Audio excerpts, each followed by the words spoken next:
Reading in our Places to Know book, we had just done It's Done with Mirrors. That was an interesting one, huh? Yeah, it's amazing how that's kind of evolved over the years, huh? All right, we are on page 189. Taming a River. Wow, look at that.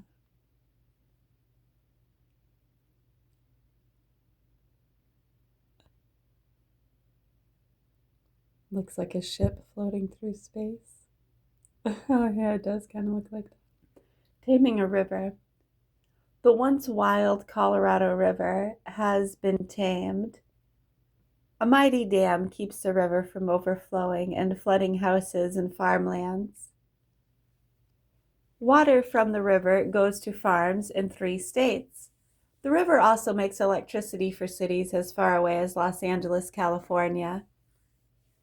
The dam that tamed the Colorado River stands in the Black Canyon. Arizona is on one side, Nevada on the other. You can drive from one state to the other on a road that runs on top of the dam. Inside the dam, you can ride an elevator that goes down 44 stories from the road to a point near the bottom of the dam. Behind the Great Wall of the dam, the river backs up from Lake Mead, one of the largest man-made lakes in the world. At the bottom of the dam, the river water turns giant machines that make electricity. The dam took thousands of workers 5 years to build. Before workers could begin, the workers had to have a place to live. The workers' construction camp has become the modern town of Boulder City, Nevada. Tons and tons of material were needed for the dam. A railroad and highway had to be built just to haul supplies to a dam site. Enough concrete was used in the dam to build a highway from New York to San Francisco, and the dam contains enough pipe to reach from New York to Chicago. This great dam, one of the highest in the world, was called Boulder Dam when it was finished in 1936. It was later renamed Hoover Dam to honor a president of the United States. Live underwater. These men live in Starfish House at the bottom of the Red Sea. It's like they like to play chess. This is Starfish House. Octonauts explore the area around Starfish House. Oh, oceanauts. What did I say? Octonauts. Live underwater. You'd be surprised to look out your window and see a parrotfish or jellyfish or a mackerel swim by. But seeing fish outside a window doesn't surprise an oceanaut. Oceanauts are men who work in the sea, so of course they are used to seeing almost all kinds of fish. Not long ago, some oceanauts from France lived for a month in a steel structure called Starfish House underwater in the Red Sea. A ship above Starfish House supplied the oceanauts with air, electricity, fresh water, food, and telephone lines. The oceanauts worked underwater several hours a day. They tried to find out more about fish and other things of the sea which people might use someday for food, clothes, and even for medicine. In the Starfish House laboratory, the men tested rocks and minerals, and in the darkroom they developed films of the pictures they took. The Starfish House is just the beginning of what can be done underwater.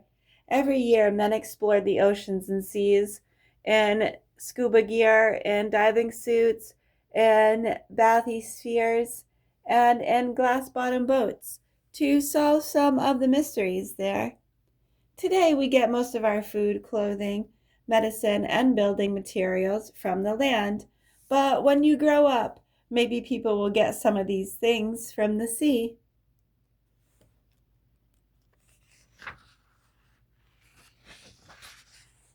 Highway of all the Americas. With all its roads, the Pan American highway system is longer than the distance around the middle of the earth. The letters Pan before a word mean all, so Pan American Highway means highway of all the Americas. It links North America, Central America, and South America. Depending on the direction you're going, the Pan American Highway starts or ends at 4 different places along the border between the United States and Mexico. Branching off here and there, it goes all the way to Chile and 5 other countries in South America, but there is still one section of road in Panama that is not finished. People usually put their cars on a ship to go around this unfinished part. Very cool.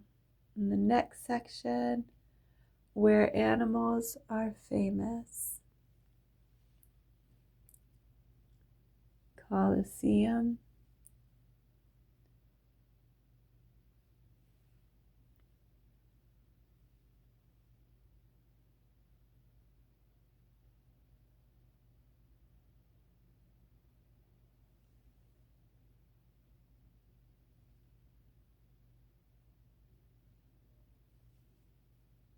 What does this say?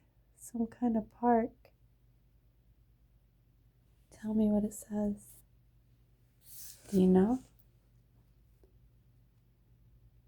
Oil band? Oil bird. Oh, the oil bird. See? Oil bird.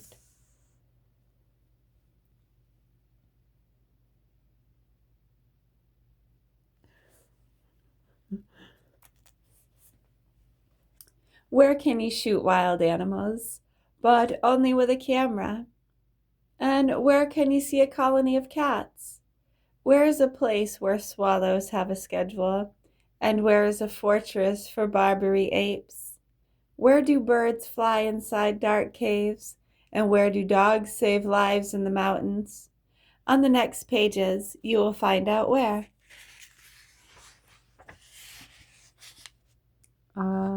Look at that.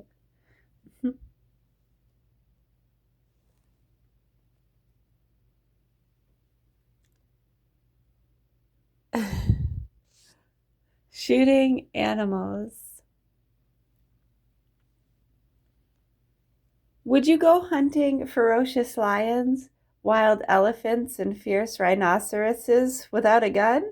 That's just what a lot of people do every year when they go on safari in national parks in Africa. Instead of shooting with guns, they shoot with cameras. In these national parks, you can see all kinds of animals. These animals are protected by the government. You can ride through the parks and shoot hundreds of pictures of elephants and lions, giraffes and zebras, rhinoceroses and impalas, and leopards, and whatever that is. What's a nus? Genus? Gnus? Gnus? If you can't go to Africa this year, you can always practice shooting wild animals. Just take your camera to the zoo.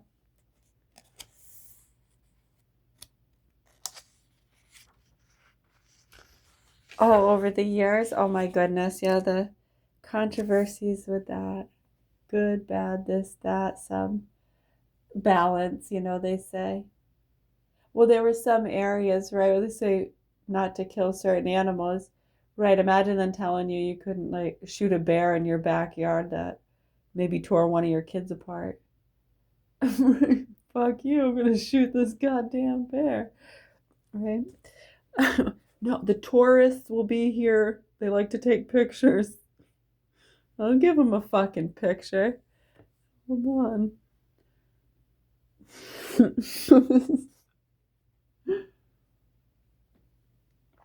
Anyways, swallows nest in the archway of a building in the courtyard of the mission San Juan Capistrano. This is the courtyard of the mission San Juan Capistrano, where the birds come back. People who live in the town of San Juan Capistrano, California, always know when spring is coming. The swallows tell them. Every year the swallows come to San Juan Capistrano near the first day of spring, around March 19th. The swallows fly to the old Spanish mission of San Juan Capistrano. They use the mission as their summer home.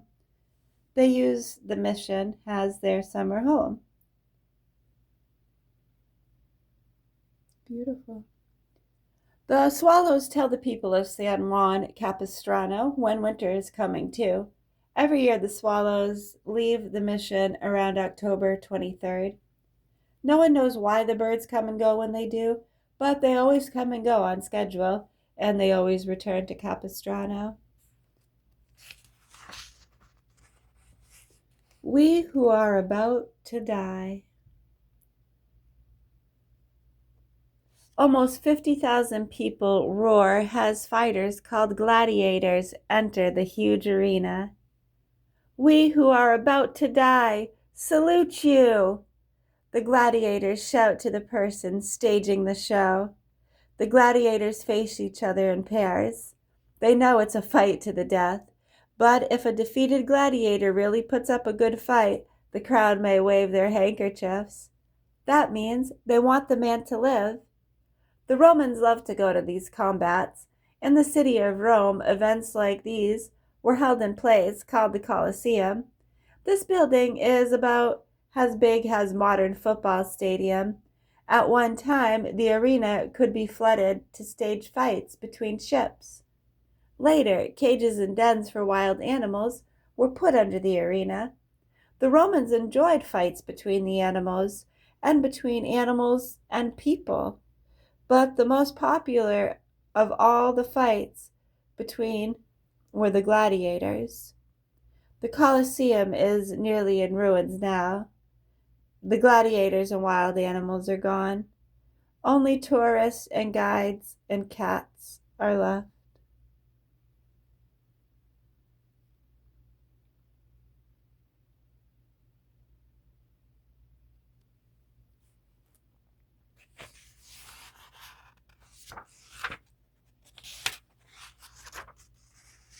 Monkey business. What would you do if a band of monkeys stole your dessert?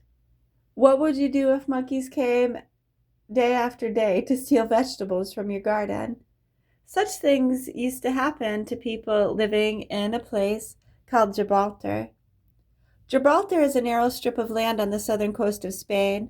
A towering limestone rock called the Rock of Gibraltar stands at the water's edge.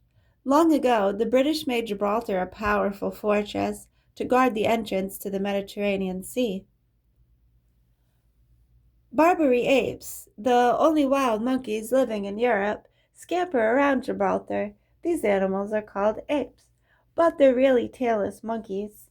A legend says that the British will never lose control of Gibraltar as long as the Barbary apes live there, so the British keep and protect the apes. Today, the apes behave better than they once did. This is largely because they are now fed twice a day. Usually the apes are very friendly. They will even sit on your shoulder, but given a chance, they will pick your pocket. That's how it is with the Barbary apes in Gibraltar. Of Gibraltar. Are they spanning? This is the harbor at Las Palmas, one of the 13 Canary Islands. You might think that islands swarming with wild canaries are called the Canary Islands were named for those birds, but you would be wrong. The Canary Islands near the coast of Morocco, a country in Africa, long ago when Spanish explorers landed on one of the islands, they saw large, fierce dogs there, so they named the island Carnaria, which means Isle of Dogs. Carnaria comes from the Latin word canis, which means dog. So the islands get their name because of the dogs, and the wild birds got their name from the islands. The people of the islands capture wild canaries and train them and sell them to many places in the world for pets. Another place where canaries are trained and sold is the Harz Mountains in Germany. There are canaries. There, the canaries are trained by schoolmasters to sing in a special way.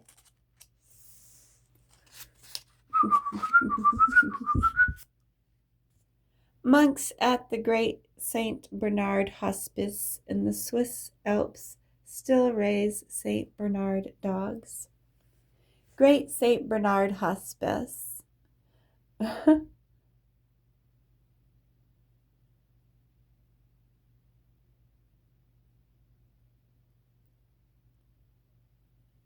The towering snow-capped Alps form a giant barrier between many countries in Europe. For thousands of years, the only way to get across the mountains was by means of passes. Travelers faced many dangers, especially in winter. Sudden blizzards might cause them to lose their way. If they lay down to rest, they might freeze to death. Great masses of snow sliding down the mountainside might bury them.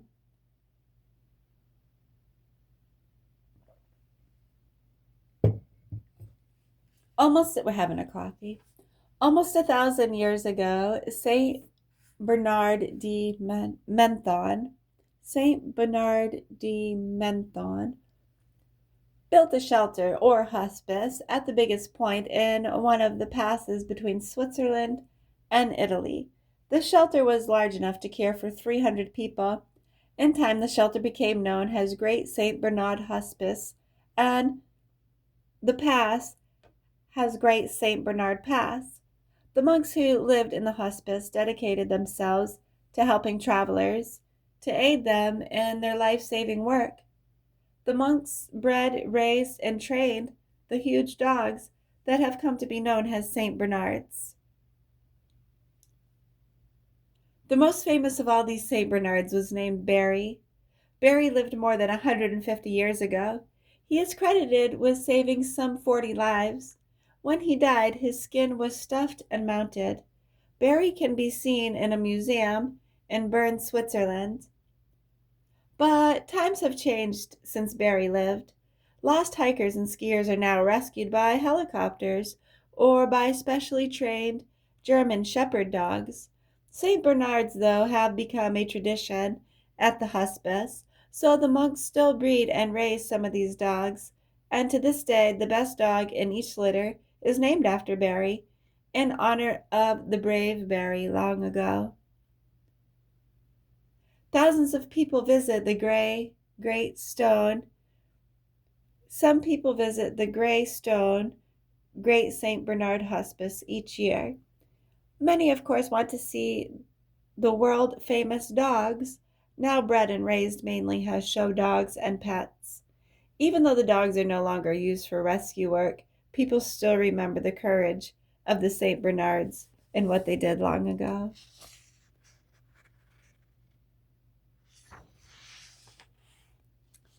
Tiny horses. A pony is a small but full-grown horse. The smallest ponies of all are the ones called Shetland ponies. Many of these tiny horses are less than 3 feet high. Shetland ponies are named for the islands they first came from, the Shetland Islands, north of Scotland. Even though these shaggy ponies are small, they are quite strong. They've been used as workhorses on farms at home and in coal mines in England.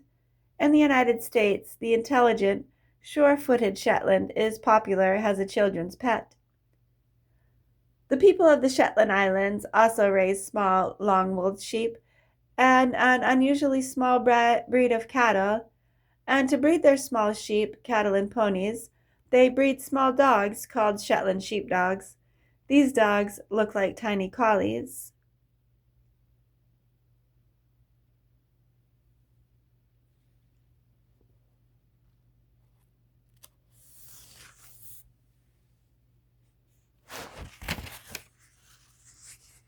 Kangaroo Island. Kangaroo use their hind legs for resting and jumping. If you want to see a live kangaroo, the place to go is your local zoo. That is what most children do in most parts of the world, even in Australia, where kangaroos run wild and free in the open country. But there is only one place in the world where you can see kangaroos, on an island that is named after them. The island was named by Captain Matthew Flinders, who was exploring the Indian Ocean when he discovered the place jumping with kangaroos. That's why he called it Kangaroo Island.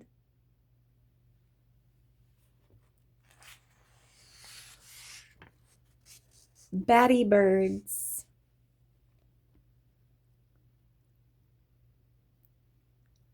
A cave can be a home for bats and rats and crayfish and crickets, but some caves are homes for birds.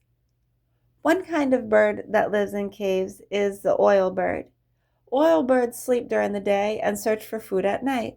They are something like bats. They, like bats, have a special kind of radar. They screech, cluck, and squawk. These sounds bounce back to their ears to let them know when things are in their way. That's why the birds can fly in the dark caves, or during the night without bumping into things. If you want to see an oil bird, you can go to the Caripe Caves in Venezuela because that's where they live. If you were there, you might learn the word gauchero.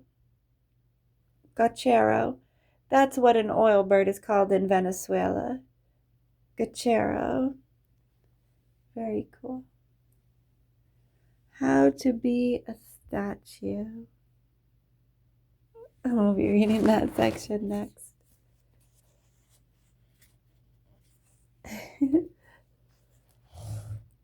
Page 210, so 211 we're on. We'll finish in a little bit. Welcome.